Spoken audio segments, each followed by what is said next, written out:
नमस्कार दोस्तों, कैसे हैं आप सभी। उम्मीद है आप सभी स्वस्थ होंगे, मस्त होंगे। तो आज हम बात करने वाले हैं कंट्रोल ड्रग डिलीवरी सिस्टम के नेक्स्ट टॉपिक, यानी कि approaches to design control release formulation based on diffusion, dissolution and ion exchange. तो चलिए शुरू करते हैं आज का लेक्चर। तो जैसा कि हम सभी जानते हैं कि जो ड्रग है वो रिलीज होता है इस फॉर्मुलेशन में कैसे।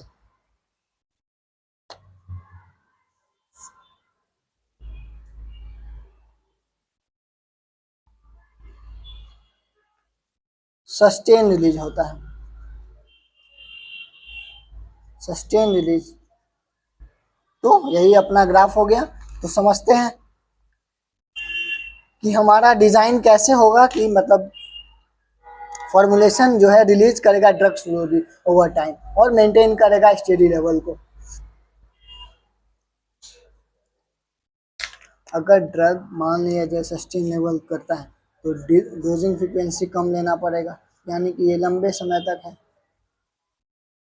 तो फ्रीक्वेंसी कम लेना पड़ेगा, तो पेशेंट कंप्लायंस भी अच्छा हो जाएगा। तो बेसिकली यही है, इम्प्रूव पेशेंट कंप्लायंस और डोजिंग फ्रीक्वेंसी कम। पर्पस क्या है, मेंटेन करके रखना, इसको मेंटेन करके रखना है, मतलब लंबे समय तक ये मेंटेन रहे ड्रग का लेवल। साइड इफेक्ट इसका कम है और पेशेंट को बार बार लेना नहीं पड़ रहा है, तो उसके हिसाब से देखा जाए तो वो बढ़िया है। अब बात करेंगे अप्रोचेस टू डिजाइन, यानी कि किस प्रकार से। तो डिफ्यूजन हो गया, डिसोल्यूशन और आयन एक्सचेंज, इन्हीं तीनों प्रिंसिपल के अनुसार ड्रग को हम डिजाइन करते हैं। तो चलिए शुरू करते हैं डिसोल्यूशन से। तो डिसोल्यूशन क्या होता है, डिसोल्यूशन जिसमें सॉलिड सब्सटेंस जो है वो सॉल्वेंट में डिसॉल्व हो जाता है, उसी को बोलते हैं डिसोल्यूशन। तो डिसोल्यूशन यानी कि जब एडमिनिस्ट्रेशन करेंगे इसको ओरली, अगर ओरल रूट से हम इस ड्रग को दे रहे हैं तो पहले वो डिसॉल्व हो जाना चाहिए जीआईटी फ्लूइड में, यानी कि गैस्ट्रोइंटेस्टाइनल फ्लूइड में, बिफोर द एब्जॉर्ब, यानी कि एब्जॉर्प्शन से पहले वो उसका डिसोल्यूशन होना चाहिए। एब्जॉर्प्शन के बाद ही वो ब्लड में रीच करेगा और साइट ऑफ एक्शन पे पहुंचेगा। तो इसका मैकेनिज्म क्या है, तो मैकेनिज्म ये है कि ड्रग पहले जाएगा जीआई फ्लूइड में, जीआई फ्लूइड फिर एक्सपोज होगा मीडियम में, मीडियम के बाद जो कोटिंग है उसके ऊपर या मैट्रिक्स है वो डिसॉल्व होगा मीडियम में, यानी कि जो फ्लूइड है बॉडी फ्लूइड यानी कि जीआई फ्लूइड उसमें डिसॉल्व होगा, और डिसॉल्व होने के बाद उससे डिफ्यूज होगा, डिसॉल्विंग लेयर। डिफ्यूज होने के बाद रेट, मतलब कि इसमें जो पॉलीमर यूज हुआ है या फिर जो एक्स्ट्रा यूज हुआ है वो सॉलिबिलिटी को मतलब कि कंट्रोल करेगा। थिकनेस ऑफ डिसोल्यूशन, यानी कि कितना देर में कितने थिकनेस डिसॉल्व होना चाहिए इसको कंट्रोल करेगा। और फिर लेयर स्टीरिंग, यानी कि जीआई मोटिलिटी में ये चला जाएगा, और उसके बाद फिर सस्टेन रिलीज या फिर कंट्रोल रिलीज अचीव हो जाएगा। तो बेसिकली यही था अपना मैकेनिज्म। तो अब हम बात करेंगे dissolution release, dissolution control release. तो इसमें तीन मेथड से कर सकते हैं, इनकैप्सुलेशन, मैट्रिक्स डिसोल्यूशन और सरफेस डिसॉल्वमेंट। इनकैप्सुलेशन यानी कि हम समझ सकते हैं,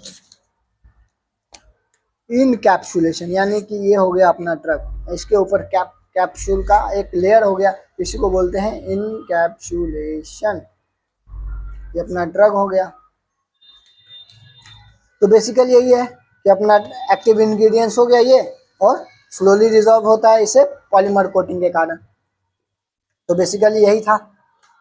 इनकैप्सुलेशन को कोटिंग डिसोल्यूशन कंट्रोल भी बोल सकते हैं हम, जिसमें रेट जो है डिपेंड करता है स्टेबिलिटी और थिकनेस पे। हमारा जो स्टेबल कितना है ड्रग और उसका थिकनेस यानी कि उसकी मोटाई कितनी है कोटिंग की, इस पर डिपेंड करेगा। और ये इनकैप्सुलेटिंग जो है ऑर्डर को, कलर को, टेस्ट को मिनिमाइज करता है जिससे इरिटेशन ना हो, और ये अचीव होता है डिक्रीजिंग डिसोल्यूशन, यानी कि डिसोल्यूशन रेट को मतलब कम कर देगा, जो कि हाईली सॉल्युबल वाटर में, यानी कि जो वाटर सॉल्युबल हाईली होता है उसका डिसोल्यूशन कम कर देता है,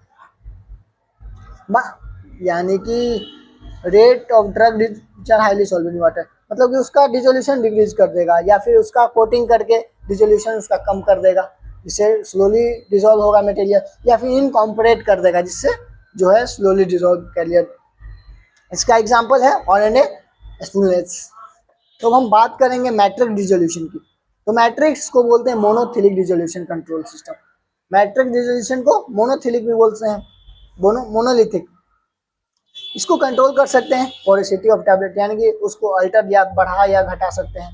फिर उसका जो डिक्रीजिंग है वेटेबिलिटी उसको कम करके डिजोल्व स्लोअर रेट में उसको डिजोल्व करके ये फॉलो करता है मतलब फर्स्ट ऑर्डर को, यानी कि जितना ड्रग कंसंट्रेशन होगा उतना रिलीज होगा। फर्स्ट ऑर्डर ड्रग रिलीज यानी कि कंसंट्रेशन जितना होगा, फर्स्ट ऑर्डर यानी कि ड्रग जितना होगा उतना ही इसका रिलीज होगा, ये डिपेंड नहीं करेगा कंसंट्रेशन पे। तो बस वही हो गया। हाँ, कंसंट्रेशन जितना मतलब कि ड्रग होगा उतना ज़्यादा रिलीज होगा। ड्रग डिटरमाइन, हाँ, डिसोल्यूशन रेट पॉलीमर के द्वारा हम इसको डिटरमाइन कर सकते हैं। तो बस यही है, मैट्रिक्स में हमारा ड्रग जो है ये मैट्रिक्स में है, ये ड्रग हो गया, ये मैट्रिक्स हो गया, यानी कि पॉलीमर का कोटिंग। सरफेस डिसॉल्विंग सिस्टम, यानी कि सरफेस को डिसॉल्व करके सिस्टम को हम ड्रग को स्लो रिलीज करवा सकते हैं। तो इसको इरोडिंग, ये एक इरोडिंग सिस्टम जिसमें डिसॉल्विंग CRDDS में ग्रेजुअल होता है, ग्रेजुअल यानी कि नॉर्मल जो होता है वही डोजेस फॉर्म में। आइडियल फॉर अचीविंग, यानी कि इसमें लगभग 0 ऑर्डर रिएक्शन जो होता है वो फॉलो होता है, जिसमें जो कंसंट्रेशन है उस पर ड्रग डिपेंड नहीं करेगा। और ये वाइडली एक्सप्लोर करते हैं इसको, इन प्लांट में बायोडिग्रेडेबल पॉलीमर यूज करते हैं और इससे ओरल कंट्रोल रिलीज टैबलेट भी बनाते हैं। अब हम बात करेंगे डिफ्यूजन कंट्रोल रिलीज की। तो डिफ्यूजन रिलीज क्या होता है भाई? तो डिफ्यूजन यानी कि क्या, जिसमें हायर कंसंट्रेशन से लोअर कंसंट्रेशन। डिफ्यूजन यानी कि क्या,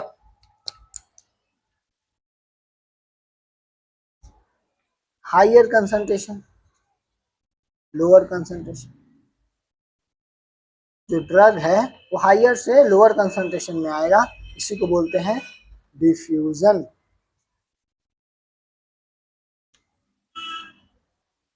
तो देखते हैं इसमें क्या है। मूवमेंट होता है जो हायर से लोअर कंसंट्रेशन में मूव करता है थ्रू बैरियर या फिर मैट्रिक्स। ये एक इसेंशियल मैकेनिज्म है जिसमें ड्रग डिस्पर्सन थ्रू मतलब ड्रग डिस्पर्स करता है बायोलॉजिकल मेम्ब्रेन के द्वारा, यानी कि बायोलॉजिकल सिस्टम। इसमें बेसिकली 2 अप्रोचेस होता है, रिजर्वायर और मैट्रिक्स। रिजर्वायर को समझे तो यानी कि इसमें जो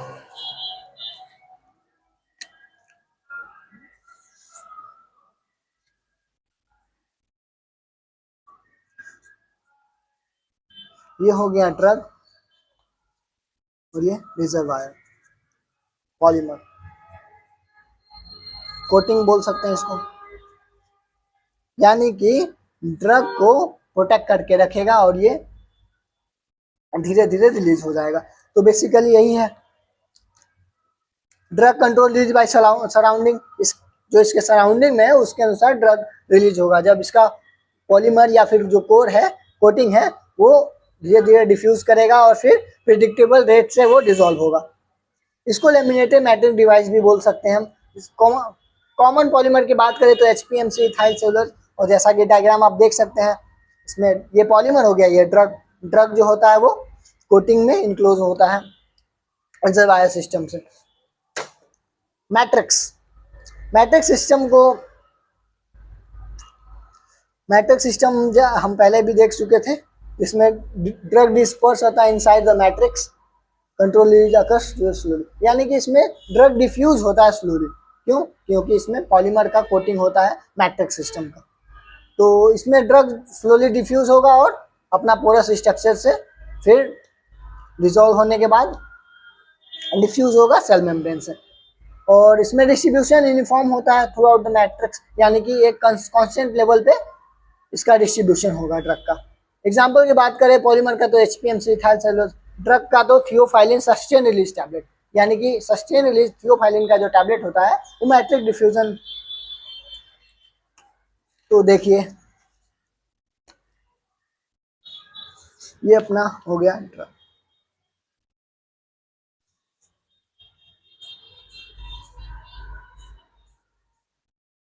ऐसे ड्रग को ऐड करता है, ये हो गया मैट्रिक्स, ये ड्रग। तो बेसिकली यही है इसमें, जैसा कि आप देख सकते हैं पॉलीमर और ड्रग अपना एक लेवल पे रहेगा और टाइम जीरो में ये मतलब कि कुछ नहीं रहेगा, आसपास रहेगा, और टाइम टी पे आने पे जो ड्रग का डिस्ट्रीब्यूशन है वो चारों तरफ हो जाएगा और पॉलीमर इसके बीच में रहेगा।